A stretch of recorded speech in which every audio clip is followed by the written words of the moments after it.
యేసు మహారాజుకి జై, మన యేసు స్వామికి జై. స్తోత్రం స్తోత్రం స్తోత్రం స్తోత్రం. కృప కలుగునుగాక, క్షేమము కలుగునుగాక మీకు.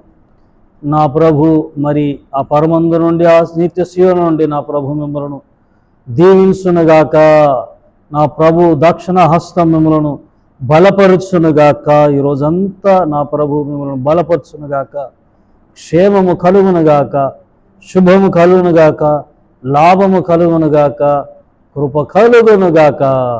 ఆమేన్ ఆమేన్ ఆమేన్. నీ కృప తప్ప వేరొకటి లేదయా, నీ కృప తప్ప వేరెవరు యేసయ్యా, నీ కృప తప్ప వేరొకటి లేదయా, నీ కృప తప్ప వేరెవరు యేసయ్యా. కృపయే కదా నా ఆశ్రయము, నీ కృపయే కదా నా పరవశము, కృపయే కదా నా ఆశ్రయము, నీ కృపయే కదా నా పరవశము, కృప తప్ప వేరొకటి లేదయా, నీ కృప తప్ప వేరెవరు యేసయ్యా, నీ కృప తప్ప వేరొకటి లేదయా, నీ కృప తప్ప వేరెవరు యేసయ్యా. స్తోత్రం స్తోత్రం స్తోత్రం. ఈరోజు దేవుడు మనకిచ్చిన ఈ నూతన దినాన్ని బట్టి మనసారా ప్రభుని స్తుతిద్దామండి. రెండు చేతులు ఎత్తి స్తోత్రం స్తోత్రం స్తోత్రం స్తోత్రం స్తోత్రం స్తోత్రం స్తోత్రం. ఈరోజంతా నా ప్రభు మీకు తోడుగా ఉండి, మీరు చేసే ప్రతి పనుల్లో, చేపట్టే ప్రతి మరి ఆ పనుల్లో నా ప్రభు మీకు సహాయము చేయునుగాక. అనారోగ్యంగా ఉంటున్న వారిని ముట్టి సంపూర్ణ స్వస్థత దయచేయనుగాక, విడుదల దయచేయనుగాక. ఈరోజు పెళ్లి రోజులు, పుట్టినరోజు జరుపుకుంటున్న నా దేవుని పిల్లలందరినీ నా ప్రభు ఆశీర్వదించునుగాక. అలాగే మరి సంతానం లేకుండా బాధపడుతున్న వారి విషయంలో కూడా దేవుడే మరి దయతలుచునుగాక. పెళ్ళిళ్ళు కాకుంటున్న వారి విషయంలో కూడా, పెళ్ళిళ్ళు కాకుండా ఉంటున్న వారి విషయంలో కూడా మరి నా ప్రభు మంచి జీవిత భాగస్వాములను దయచేయనుగాక. సొంత గృహాలు లేకుండా మరి ఇబ్బంది పడుతున్న వారి విషయంలో కూడా మీ కోరికను నా ప్రభు సిద్ధింపజేయునుగాక. అలాగే మన దేశాన్ని బట్టి, నాయకులను బట్టి, పాలకులను బట్టి, ప్రభుత్వాలను బట్టి, మన భారతదేశంలో జరుగుతున్నటువంటి ప్రతి సాంఘిక సేవ, క్రైస్తవ సాంఘిక సేవ సంఘాలను బట్టి, సంఘ కాపురాలను బట్టి కూడా ప్రభువును స్తుతిస్తూ మరి యేసయ్య కృపా పరిచర్యలు సంఘాన్ని సబ్స్క్రైబ్ చేసినట్టు మిమ్ములను, అలాగే సంఘం యొక్క ఈ పరిచర్య యొక్క అవసరతలు తీర్చబడినట్లుగా మరి యేసయ్యకు నిండు హృదయముతో స్తోత్రం చెబుదామండి. చివరిగా స్తోత్రం స్తోత్రం స్తోత్రం స్తోత్రం స్తోత్రం స్తోత్రం. ఆమేన్ ఆమేన్. హల్లెలూయా హల్లెలూయా. మన ప్రభువును రక్షకుడైన యేసుక్రీస్తు నామమున మీకు వందనాలమ్మా, వందనాలయ. స్తోత్రం. దేవుని దీవించునుగాక. మరి స్తుతి, ఘనత, మహిమ, ప్రభావాలు యేసయ్యకే కలుగునుగాక. ప్రార్థించండి నా కొరకు. మరి నేను రోజున సేవకి వెళ్ళి వస్తూ ఉంటున్నప్పుడు మరి చిన్న యాక్సిడెంట్ అయిందండి. అంటే పర్లేదు, కానీ మరి ఈ చెయ్యి బాగా నొప్పిగా ఉందన్నమాట. కింద పడిపోయాను. వస్తూ ఉన్నాను అడ్డుగా తోపుడు బండి, ఈ మామూలుగా ఈ ఏమంటారండి, కొన్ని వస్తువులు అమ్మే ఒక వ్యక్తి అడ్డంగా వచ్చాడు, తప్పింపబోయి గబక్కన పడిపోయాను. మరి ఈ చేయికి కాళ్ళకి గాయాలయ్యాయి. చాలా ఇబ్బందిగా ఉంది. ప్రార్థనలో పెట్టండి. స్తోత్రం. వాక్యంలోనికి వెళ్ళిపోదామండి.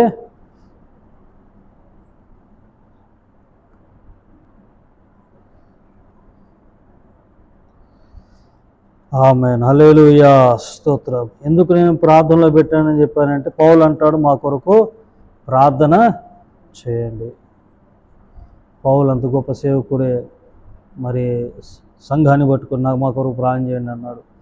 నా నిమిత్తం మా నిమిత్తం ప్రార్థన చేయండి అన్నాడు. కాబట్టి మరి వాక్యం వింటున్న ప్రియులారా, నా ఆరోగ్యం కొరకు ప్రార్థన చేస్తూ ఒకరోజు 2 రోజుల ప్రార్థన చేయండి, నయమైపోతుంది. దేవునికి స్తోత్రం.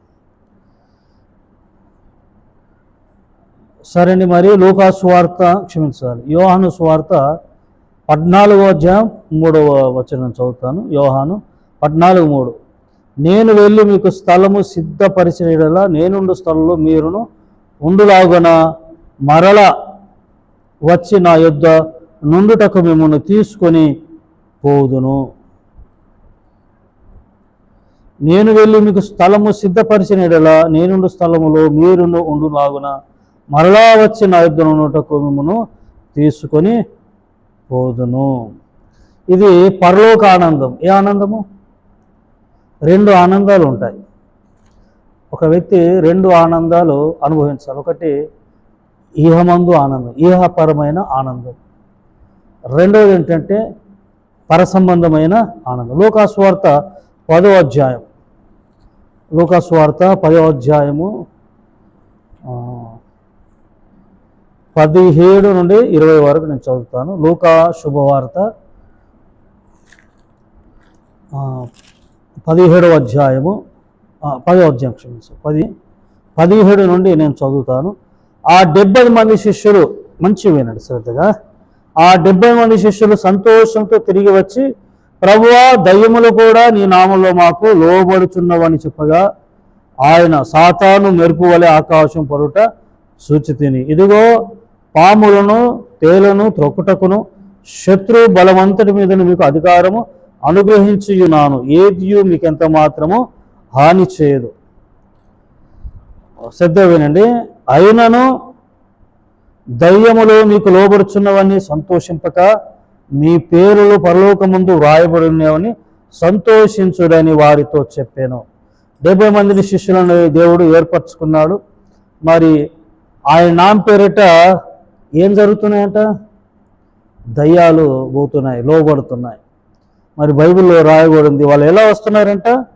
ఆ 70 మంది శిష్యులు సంతోషముతో తిరిగి వచ్చి, ఏ సంతోషం ఇది? ఇహలోకమైన సంతోషం. అంటే దయ్యాలు లోబడుతున్నాయి, దయ్యాలు పోతున్నాయి అన్న సంతోషం. మరి దేవుడు అంటే చూడండి, దేవుడు కోరుకునేది ఏంటంటే ఈ సంతోషం అవసరమే మనకు కూడా కదండి. మరి ఈ లోకంలో మనం ఉన్న మనకంటూ మరి సొంత ఇల్లు అవసరం కదండి, మంచి ఇల్లు. మరి పేదరికం ఉండకూడదు. పేదరికం ఉండకుండా ప్రాణం చేసుకోండి. ఘనంగా ఉండాలి. అబ్రహాము 1 అధ్యాయంలో ఆశ్రమపడ్డాడు, గొప్పగా దీవెనపడ్డాడు. మీరు కూడా ఇన్నాళ్ళు వేచి చూశారు కదా, నా ప్రభు ఈరోజే గొప్ప కార్యాలు చేయను గాక. మరి ఈ లోకంలో ఉండే దయ్యాలు లోబడుతున్న ఆనందం కాదు, కానీ పరలోకమందు మీ పేరులో అది ముఖ్యం, వ్రాయబడడం ముఖ్యం అన్నట్టు. అంటే మనకు కావలసిన ఆనందము ఇహలోక ఆనందం అవసరము, అలాగే పరసంబంధమైన ఆనందం కూడా అవసరం. మీ దుఃఖము సంతోషమగును గాక అంటాడు ప్రభు. ఏమండి, ఎప్పుడు సంతోషంగా ఉంటారు? అన్నీ ఉన్నప్పుడు కదా, సహజమయ్యండి, సంతోషంగా ఉంటాం.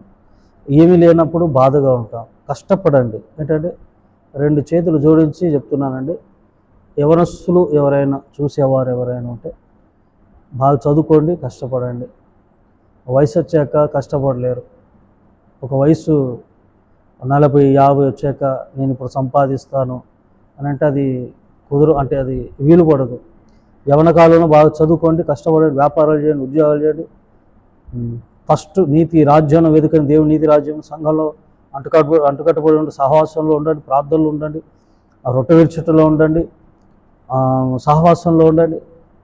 ఫస్ట్ తర్వాత బాగా కష్టపడండి, చదవండి, సంపాదించండి.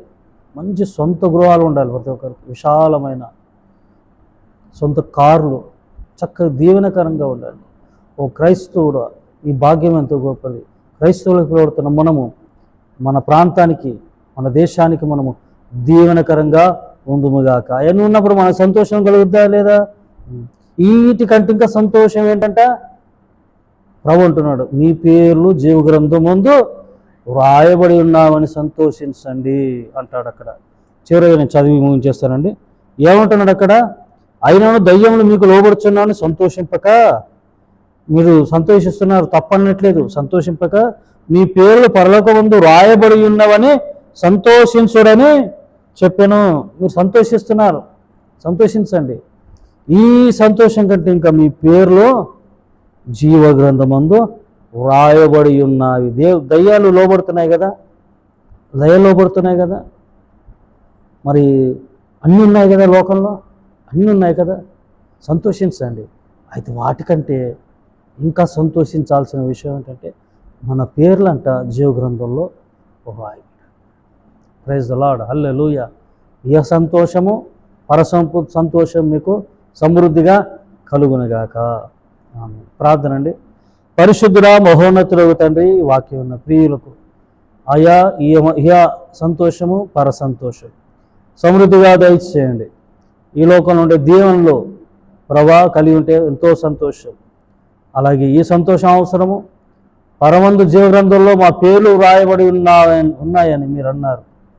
వాటిని బట్టి సంతోషించండి ఇంకెక్కువగా. అవును ప్రభా, వాటిని బట్టి మేము కూడా సంతోషించున్నట్లు కృప చూపమని, కుటుంబాలను ఆశీర్వదించమని యేసునామమున ప్రార్థించి వేడుకుంటున్నాను తండ్రి. ఆమేన్. త్రియేక దేవుని కృప, తండ్రి కుమార పరిశుద్ధాత్ముడు సదా మీ అందరికీ తోడైయుండును గాక. ఆమేన్. God bless you all. May God bless our India. Praise the Lord. Praise.